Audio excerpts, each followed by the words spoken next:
அனைவருக்கும் வணக்கம். இன்னைக்கு காலையில ப்ரீ மார்க்கெட் அனலைஸ்ல கொடுத்திருந்த சப்போர்ட் அண்ட் ரெசிஸ்டன்ஸ் என்ன ஒர்க் ஆயிருக்கா அப்படிங்கிறது பார்க்கலாம். போஸ்ட் மார்க்கெட்ல இன்னைக்கு சென்செக்ஸும் கொடுத்துருந்தோம். சென்செக்ஸ் எக்ஸ்பைரி கூட 0 to 0 கால் ஸ்டூடெண்ட் பண்ணியிருப்பீங்க. சரி, இன்னைக்கு நம்ம கொடுத்துருந்த ஸ்ட்ரைக் சென்செக்ஸ்ல 75,000 கால் 308 308 ரூபாய்க்கு ரெசிஸ்டன்ஸ் எடுத்தா மார்க்கெட் டவுன் சைடும், சப்போர்ட் எடுத்தா மார்க்கெட் அப் சைடு இருக்கிறதுக்கு வாய்ப்பு இருக்குன்னு சொல்லியிருக்கோம். இதுதான் 308 லைன். பாருங்க, காலையில இங்கிருந்து போனவர் 308 போகவே இல்லை, அங்கிருந்து அப்படியே ரெசிஸ்டன்ஸ் எடுத்துட்டு திரும்பிட்டாரு. ஓகேங்களா? அப்போ மார்க்கெட் என்ன இருக்கும், டவுன் சைடு இருக்கும் காலையில இருந்து. நான் சொல்லியிருக்கேன், ஒரு வேளையில வந்து திரும்பணும் ஆர் அதே டைரக்ஷன் கண்டினியூ ஆகுது. இங்க வந்து ஏன் திரும்பிச்சு ரொம்ப முக்கியம். இங்க இருந்து திரும்பினது பாருங்க. எகைன் நான் என்ன சொன்னேன், 308 தான் பை பண்ணும். ஏன்னா யூடியூப் பார்க்கறவங்களுக்கு 308 மட்டும்தான். ஓகேங்களா? அப்போ எகைன் பாருங்க 308 இதை கிராஸ் பண்ணதுக்கு அப்புறம் மார்க்கெட் மேல. அப்போ மார்க்கெட் என்ன இருக்கும், கண்டிப்பா அப் சைடு சென்செக்ஸ் ஏறி இருக்கும். இங்க இருக்கும் பொழுது இங்க இருந்து ஏற ஆரம்பிச்சிருக்கோம், அது தெரியாது. யூடியூப் பார்க்கறவங்க இங்க இடத்துல 308ல முடிவெடுங்க, உங்க ரிட்டர்ன் பெட்டரா இருக்கும் அப்படின்னு நான் சொல்லியிருக்கேன். ஓகேங்களா? இது சென்செக்ஸ். நம்மளுடைய மேக்ஸ் எல்லா இண்டெக்ஸ்க்கும் பொருந்தும். ஓகேங்களா?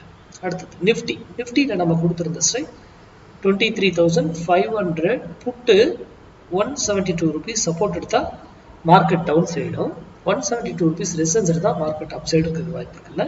இதுதான் வெர்டிகல் ஹரிசாண்டல் லைன் போட்டுருக்கிறது தான் 172. பாருங்க, இங்கிருந்து வந்தது எகைன் கரெக்டா 172 ரிட்டர்ன். எகைன் 172 ஒரு வேளையில போயிட்டு திரும்பணும்னு சொல்லியிருக்கோம், திரும்பிடுச்சு. எகைன் திரும்பிடுச்சு. அதுக்கு சட்டன் ரூல் இருக்கு. அதெல்லாம் எகைன் இதுக்கு கீழே வந்ததுக்கு அப்புறம் நல்லா கவனிங்க, மார்க்கெட் ட்ரெண்ட் மாறிடுச்சு அப் சைடு. இங்க இந்த 172 என்ன சொல்லுது அந்த இடத்துல, அதுல ஃபால்ஸா ஃபேக்கா இருக்கா, எல்லாமே மேக்ஸ் அடிப்படையில் நம்ம அணுகிறது மேக்ஸ் சார்ந்து மட்டும்தான். ஒரு பிரைஸ் ஆக்ஷனோ ஓப்பன் இன்ட்ரெஸ்டோ பேட்டர்ன் எதுவுமே பார்க்கறது கிடையாது. Maths, some rules, entry exits, அவ்வளவுதான். நமக்கு லைவ்ல என்ன வருது ஏது எதுவுமே தெரியாது. ஆனா மேக்ஸ் படி தான் பங்குச்சந்தை இயங்கும். அதை சார்ந்து படிங்க. உங்க பகுதியில் உங்க தெரிஞ்சவங்க யாரா சொல்லி கொடுத்தா அதை படிச்சு தெரிஞ்சுக்கிட்டு அதுக்கப்புறம் ட்ரேட் பண்ணுங்க.